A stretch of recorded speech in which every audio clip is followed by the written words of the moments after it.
Hello friends, মিনাস কিচেনের পক্ষ থেকে সবাইকে জানাই ওয়েলকাম। আজকে আমি আপনাদের সাথে শেয়ার করছি শীতকালীন সবজি দিয়ে ইন্ডিয়ান স্টাইলে ভেজিটেবল পাস্তার রেসিপি। ভেজিটেবল ইউজ করার জন্য কিন্তু এটা ভীষণ হেলদি একটা রেসিপি, আর এই রেসিপিটা কিন্তু আপনার বাচ্চাদেরকে খুব সহজেই দিতে পারবেন। আমি এই পাস্তার সাথে ডিমও ইউজ করছি। তো এরকম নতুন নতুন রেসিপি পেতে প্লিজ আমার চ্যানেলটাকে লাইক, শেয়ার এবং সাবস্ক্রাইব করুন। আর সাবস্ক্রাইবের পাশে থাকা বেল আইকনটা ক্লিক করলে কিন্তু নিত্য নতুন রেসিপির আপডেটটা পেয়ে যাবেন। তো চলুন রেসিপিটা দেখে নেওয়া যাক। পাস্তা করতে প্রথমে এখানে কড়াইতে বেশি করে জল দিয়ে দিয়েছি পাস্তাগুলোকে সেদ্ধ করার জন্য। নুডলস হোক বা পাস্তা, এইগুলো সেদ্ধ করার জন্য কিন্তু জলটা একটু বেশিই দিতে হয়। এরপরে এখানে দিয়ে দিচ্ছি 1 টিস্পুন মতো নুন। নুনটা দেওয়ার পরে দিয়ে দিচ্ছি 1 টেবিল চামচ সয়াবিন তেল। এবার নুন আর তেলটা দিয়ে জলটাকে ফুটতে দিতে হবে। দেখুন এরকম ফুটে এসছে, সেই সময় আমি একটু স্প্যাচুলা দিয়ে জলটাকে নাড়িয়ে দিচ্ছি।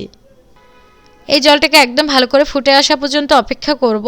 এখানে 1 কাপ মেজারমেন্ট কাপের আমি নিয়ে নিয়েছি পাস্তা। যে কোনো টাইপের পাস্তা ইউজ করতে পারবেন, বাজারে কিন্তু বিভিন্ন ধরনের পাস্তা পাওয়া যায়।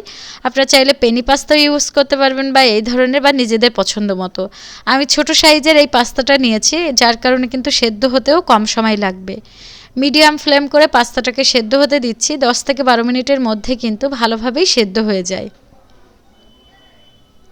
পাস্তাটা সেদ্ধ হয়েছে বুঝবেন কি করে, যখন পাস্তা এরকম সাদা হয়ে আসবে, দেখবেন কালারটা সাদা সাদা হয়ে আসবে আর ফুলে উঠবে, তখন একটা চামচের সাহায্যে কেটে দেখবেন। ইজিলি যদি 2 টুকরো হয়ে যায় তখন বুঝবেন এটা হয়ে গিয়েছে। এরপরে পাস্তাটাকে একটা স্ট্রেনারে করে নামিয়ে ট্যাবের জলে 2-3 বার ধুয়ে জলটা ঝরাতে দিলেই রেডি।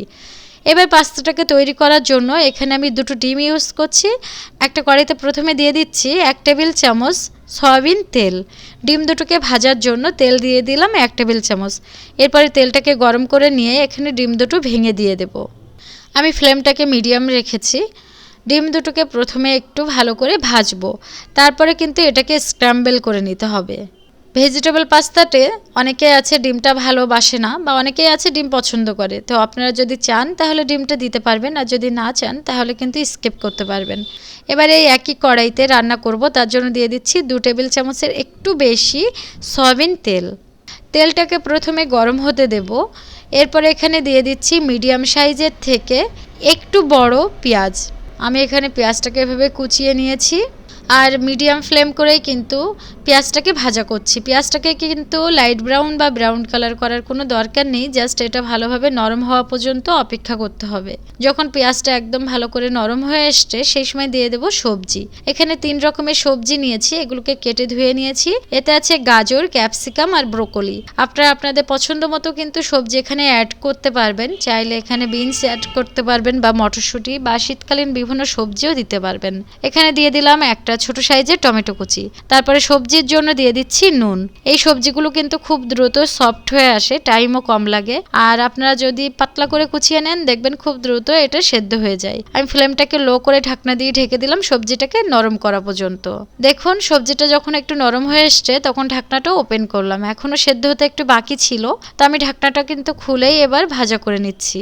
আমি ভুলে গিয়েছি, এখানে আমি একটা জিনিস দেখাতে পারিনি, সেটা হচ্ছে এখানে আমি গোলমরিচের গুঁড়োটা 1/2 টিস্পুন ইউজ করেছি, সেটাই কোনো কারণে স্কিপ হয়ে গিয়েছে। এই মশলাটা দিয়ে দিলাম আমি। এটা আছে 5 টাকার যে ম্যাগির ম্যাজিক মশলাটা আছে, সেই মশলার পুরো প্যাকেটটা এখানে ইউজ করেছি। ভালো করে সবজিটাকে মিশিয়ে নিয়েছি, আর সবজিটা একদম নরম হয়ে আসলে সেই সময় দিয়ে দিচ্ছি যে সেদ্ধ করে রাখা পাস্তাগুলো, সেটা। পাস্তাটা দেওয়ার পরে ফ্লেমটাকে কিন্তু আমি প্রায় হাই রেখেছি, মিডিয়াম টু মিডিয়াম হাইতে রেখেই রান্নাটা করছি। পাস্তাটা দিয়ে মিনিট খানিক নাড়ানোর পরে এখানে দিয়ে দিলাম যে ডিম ভাজাটা ছিল সেটা। এবার এই সব উপকরণ হাই ফ্লেমে আমি জাস্ট 2-3 মিনিটের মতো একটু ভাজা করে নেব।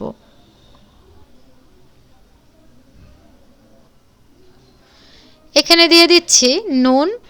আমি পাস্তার জন্য কিন্তু নুনটা দিয়ে দিচ্ছি, তো স্বাদ মতো নুনটা দিলাম। আগেও কিন্তু সবজিতে নুন দিয়েছি, সেটা খেয়াল করে নুনটা দিতে হবে। লাস্টে দিয়ে দিচ্ছি 1 টিস্পুন চিনি। চিনিটা চাইলে দিতে পারেন, না চাইলে কিন্তু স্কিপ করতে পারবেন, আপনাদের চয়েস। এরপরে সব উপকরণ দিয়ে এটাকে আমি আবার একটু মিশিয়ে নিচ্ছি। তারপরে একদম লাস্টে এটাকে টস করছি। এভাবে টস করলেও হয়, আপনারা যদি চান স্প্যাচুলা না মিশিয়ে এভাবে টস করে নিলেও হয়ে যায়। ব্যাস তৈরি হয়ে গেল আমার ইন্ডিয়ান স্টাইলে ভেজিটেবল পাস্তার রেসিপি। এই রেসিপিটা কিন্তু গরম গরম খেতে তো ভালোই লাগে, আর এই রেসিপিটা আপনারা বাচ্চাদের ক্ষেত্রেও ট্রাই করতে পারেন। আশা করি তাদেরও ভালো লাগবে। তো আমার রেসিপিটা কেমন লাগলো আমাকে কমেন্ট করে জানাবেন। যদি আমার রেসিপিটা ভালো লাগে তাহলে প্লিজ আমার চ্যানেলটাকে লাইক, শেয়ার এবং সাবস্ক্রাইব করে পাশে থাকবেন। Thank you.